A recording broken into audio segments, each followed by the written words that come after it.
This is my warm-up song. I do low voices and I do high as well. It makes me speak better when I'm on camera.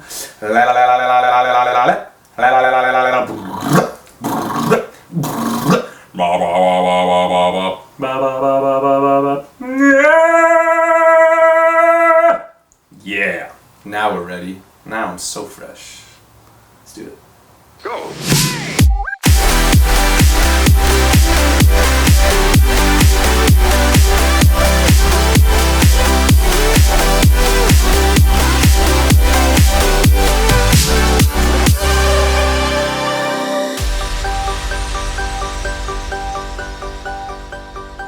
This video, everybody, welcome to story time. This video here is called How to Save 10,000 Buckaroos in 1 year.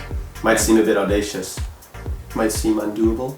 We did it and so can you. So did Alexi. Let us tell you exactly what you need to know and how you can start doing it yourself. Because $10,000 in 1 year means you can go traveling that year.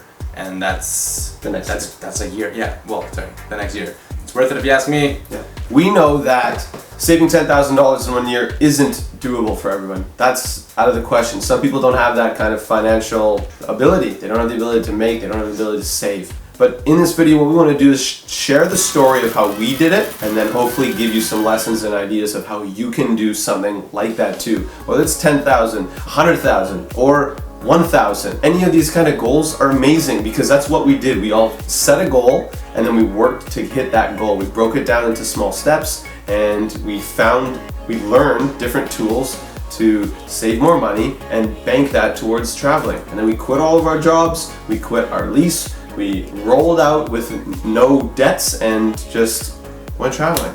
We gave it our all. To break this down, there are three major components.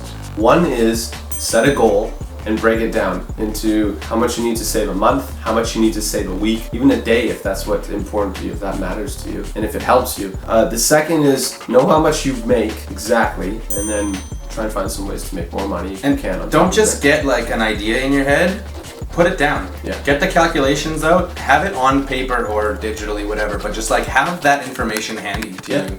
And then the third is your spends, your expenditures.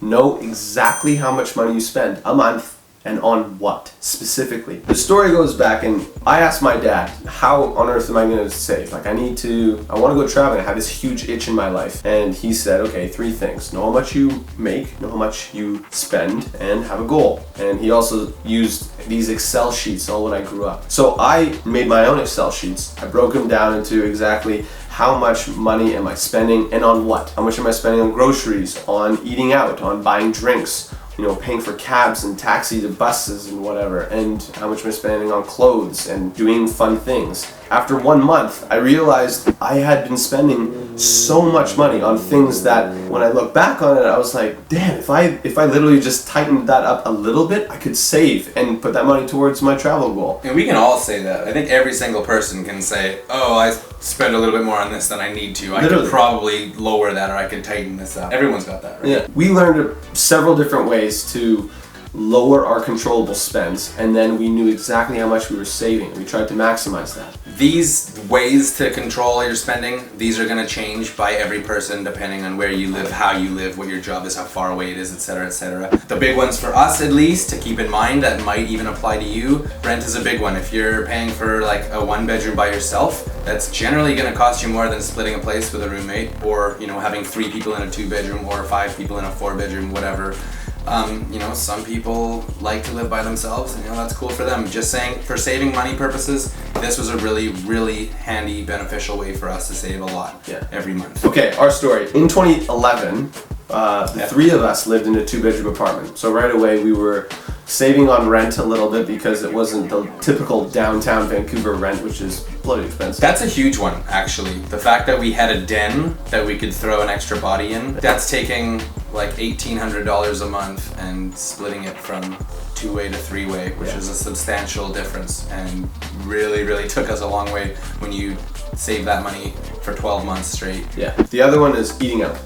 Eating out's a good one, yeah. So that's why I did the groceries thing. I would go and get groceries and I'd bring them home. Obviously, I am easy with eating anything. So like if something's gonna go bad, I eat that. And like I have no problem with it. So there's never any food that gets wasted at our place, which is kind of a benefit for us. But it was such a shock. The first month that I did this, I tracked my spendings. I realized I was spending about $500-600 a month eating out. And that's like lunches every once in a while a week and going out for dinner. You will have to probably get used to the fact that your friends are gonna be like, why are you having a dinner or a meal before you come out for a party?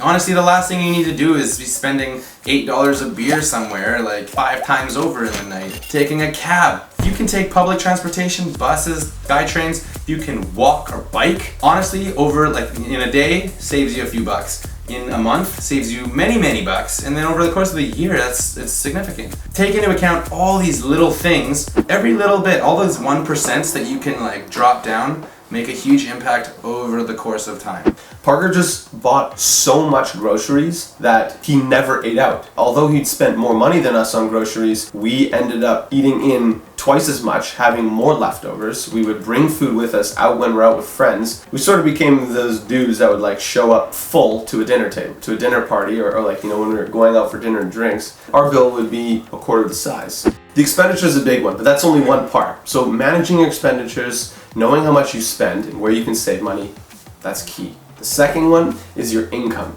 So for me, I wasn't really in a position to make more money. I had a job where I was making a salary. I worked a certain amount of hours, I had a certain amount of work to do, and I got paid a certain amount. What I did was I found another job, then I worked 1 day a week. That's it. I worked a Sunday shift, 8 hours, and it was a sacrifice I was actually stoked to make. Adding 1 more day a week for me, that added about, you know, $100, $120 into my bank account that I wasn't gonna spend on anything. He gave up a Sunday fun day every week. Well, I still had this Sunday fun day evening. 1 day a week of work over the course of a year, it's like $4,000, $5,000, $6,000 that I'm saving. Just that one simple thing. For me, it was a little bit different. I had a job where I was able to pick up shifts as often as I wanted. I just had to talk to somebody else and say, look, I'll work for you if you want the night off. And more often than not, I would have to do that. Or if I got my schedule and I was only working 3 or 4 days a week, screw it, you know what? I don't need to do anything else. I don't need to hang out with friends. That's gonna make me spend more money anyways. I'll just pick up the extra shifts. I'll go out there, I'm able to do this, and so I'll do that. And that, 1, I'm working more, I make more money. And 2, I'm working more so I don't have time to spend on other things. Yeah. Keep yourself busy, and if you're busy doing something that's gonna make you money, then do it. Essentially, what we're saying is we were willing to sacrifice things in our life to maximize how much money we made and minimize how much money we spent. That's how we save 10 grand. Simple. If you want to learn more about how to do this, check out the blog in the description below because we actually go over all these points as well with a lot less rambling like we're doing right now, but we really identify the key points that you need to take into account. It explains the story of how we did it and gives a whole bunch of lessons and tools how you can do it too. Hopefully we've inspired you in some way to get on the savings train that we did. Just take a look, try it out. What do you make? What do you spend? What do you want to save? Yeah. Just start plugging in numbers and it'll make it a lot clearer for you. So I hope you took a lot out of this video. If you liked it, click the like button.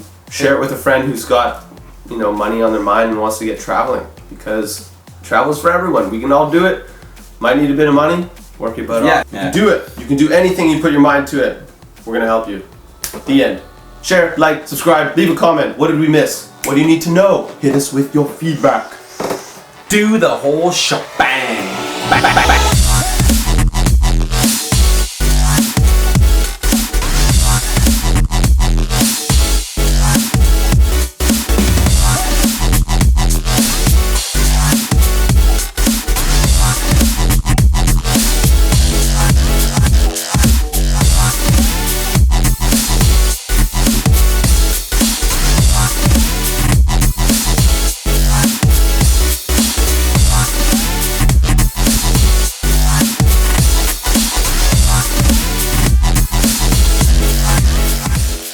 Look at the flick of the wrist.